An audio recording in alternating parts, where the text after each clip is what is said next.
Hey everyone, welcome back to my channel. In this video, I am going to create a virtual machine in an Azure ecosystem from scratch.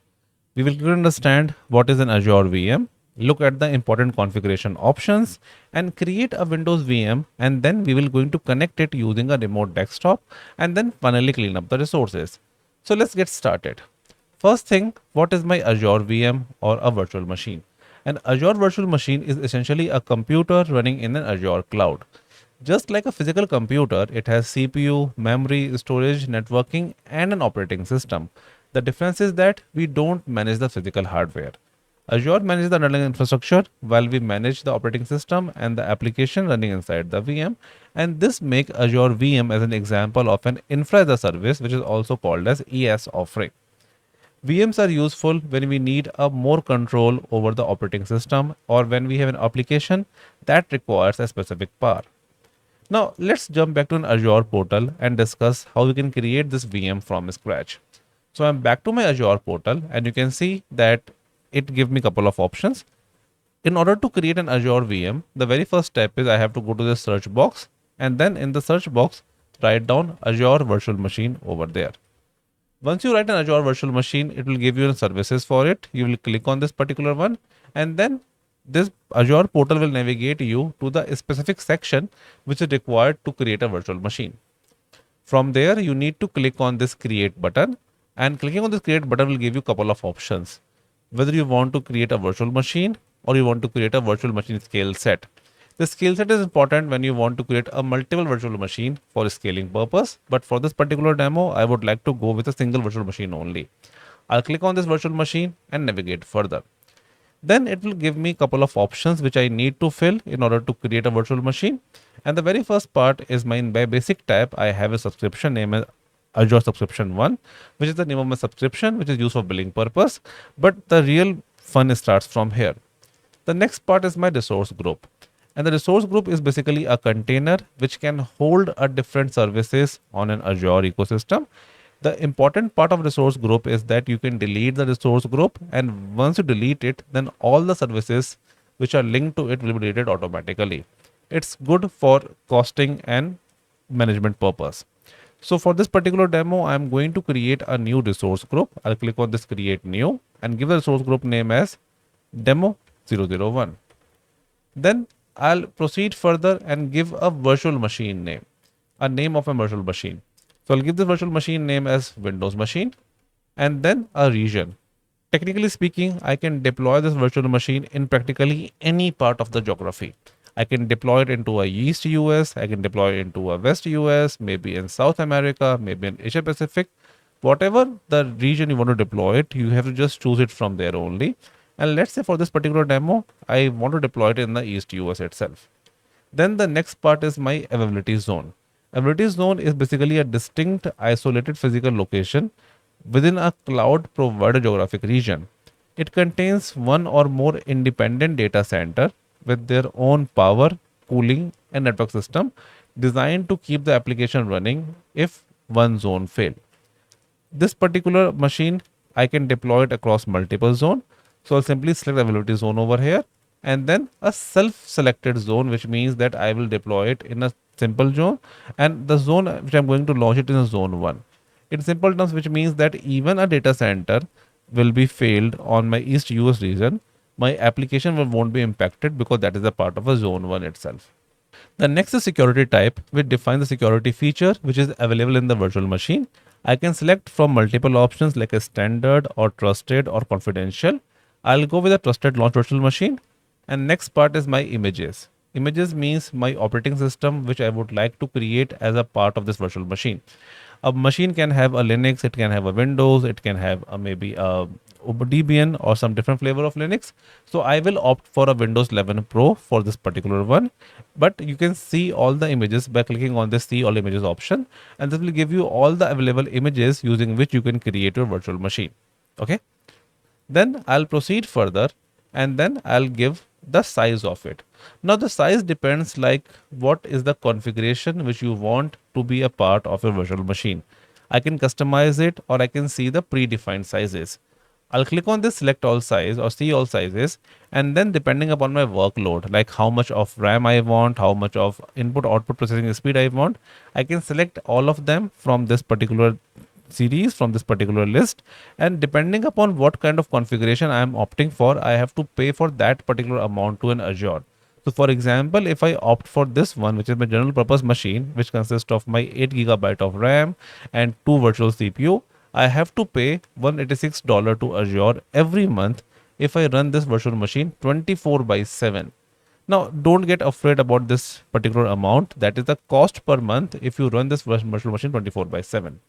So I'll click on this select and then proceed further. The next part in this entire setup is my username and password. So I'll set the username as my Azure user, or maybe I can write it down a demo user, and the password will be my demo @ 123456789. You can choose your own password as per your own convenience. Then I need to confirm a password as well. I'll again add the same three and then proceed further. Now, whenever we want to create a virtual machine, we have to take a remote session of it as well. And taking a remote section is only possible if you allow certain port. So in order to take a remote section, we have to enable a port number 3389, which stands for an RDP port. So we have to check this checkbox. But if I want to enable other ports as well, like HTTP or HTTPS, I can do that also. Then the next part is my licensing. The next section comes to my disk part. And inside the disk, I will simply select which kind of disk I want to create as a part of my virtual machine. By default, this image consists of an 126, 127 GB of our premium SSD, but if I want, I can extend it as well. Then apart from a primary disk, I do have a secondary disk also, like a D drive. We can say that a primary disk is my C drive, which consists of a default Windows space, whereas a secondary disk is my D drive, which I can additionally put in to store a couple of other things as well on this particular VM. For this particular demo, I really don't need that. Then I'll proceed and click on next. The next part is my networking, because whenever you create a virtual machine, you need to provide some kind of networking concept so that you can connect to that virtual machine over the internet. By default, Azure is creating a virtual net and a subnet. If you want to customize it, you can do it by clicking on this edit button and then customize the spaces. If not, then leave it as it is. These are the best possible things that Azure provides you. The next part is my network interface. Whenever we are planning to create or connect to a virtual machine, we need a public IP address. A public IP address are those IP addresses which can be accessible over the internet. So you need a public IP address, and Azure will provide that IP address to you, but it consists of some nominal charges. Please make sure that the IP address cost is different than the cost that you had seen in the previous section about a VM cost itself. So that is an addition or on top of that. Then I'll go with the network security group. I'll choose the basic one. I'll simply choose the inbound port and then click on the next part. I really don't need any kind of load balancer as of now, but definitely at some later stage, I'll show you how to configure a load balancer in this VM. Then I click on next and go to the management section.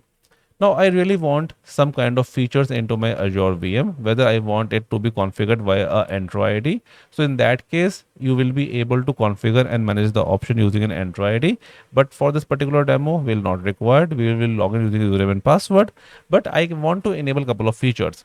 So let's say I want to enable an auto shutdown that at certain point of time, maybe let's say at every evening 5:30 p.m. IST, my machine should be shut down automatically. I can select that. Maybe I can customize the time as well, and I can customize the zone as well depending upon the location where I am currently using it. Then the next part is my monitoring section. And in the monitoring, I just want to make sure if I can set up a different alert rules. Alert rules are basically the rules which will help me out to configure just to make sure that certain things are happening on my virtual machine. So for example, if the CPU percentage is more than 80%, I can set up an alert rule that if a CPU is more than 80%, then notify me. This will help you out to manage the production workload or maybe any kind of discrepancy that is happening on the production server. But since we are creating the virtual machine for a local purpose, that is not required. Then we'll proceed toward the next part of it, which is my advanced tag. And this will help me out to install any extensions if I really want while creating a virtual machine. If you want to install any kind of extensions, maybe a New Relic agent, maybe an App Insights agent, you can opt for that. And then whenever an Azure is creating a virtual machine, it will create those things as well. Again, not required for this particular part. We'll proceed further and click on the next part, and that is my tag section. And in the tag section, I can define different tags which will help me out to categorize the different resources on an Azure ecosystem. So let's say that if we are creating this particular tag for a deployment or a development workflow, I can give the work tag name as workflow, and inside this workflow tag, I will give the name as development. Now, what will happen is that a specific tag will be associated with the virtual machine. And whenever I want to filter out that what resources I had created for a development workflow, I just need to provide these two things and Azure will give me those options. Then we'll proceed towards the last tab in this process, which is my review and create. And in this review and create, it will actually validate all the things that I had selected in the previous tab. And once done, then it will give me an option to create a new virtual machine. You can see that I am getting a confirmation screen where it shows me the different options which I had selected in the previous sections about my availability zone, my region, my inbound outbound port and everything else. It also gives me a warning that I have set an RDP port, which is fine because I really need this virtual machine to be connected from my local machine itself. So once done, you can see Azure is verifying all these templates and verifying everything down the line from behind the scene.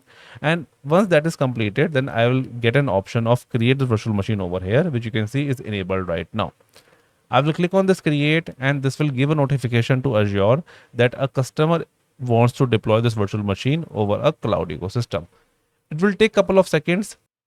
So now you can see the deployment has been completed, and if I go to the resources by clicking on this go to resource option, it will navigate me to my virtual machine page where I can see that the couple of configuration that is provided to this particular VM. You will see the other part that is basically you had selected while creating this virtual machine. Now it's time to connect to this particular VM, and in order to connect to a particular VM, I can either go to my remote desktop machine from my Windows ecosystem, or maybe I can simply go and connect it over here. So I'll click on connect and then it will navigate me to a next section which will give me the source machine name, the source IP address, and then it will also allow me to download a RDP file. Now the benefit of downloading the RDP file is that the username will be pre-filled, or I should say the username and the public IP address will be pre-filled. But if that is not a requirement, then what you can do, you can simply go to the overview tab, and in the overview tab, click off this, copy this public IP address, go to your desktop, search for a remote desktop connection app, and then you have to put a IP address over here and click on connect button. Once you do that, then a by default remote desktop application will give you an option. I will select on the more choices and then give a different account. And inside different account, I'll give the username as demo user, which I had created while creating this VM, and then give a password as demo@123456789.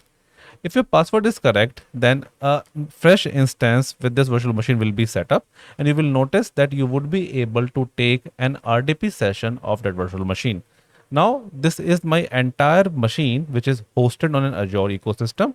I can practically use it for any purpose. I can use it for my own development server. I can install my Visual Studio, my SQL server, maybe my VS Code, or any other IDE. I can basically install an IaaS on this virtual machine and can host my application. It's just like running a machine over the cloud ecosystem itself. Now, once your work is done, then it is highly recommended to stop this virtual machine, because if you fail to do that, then you have to pay for it.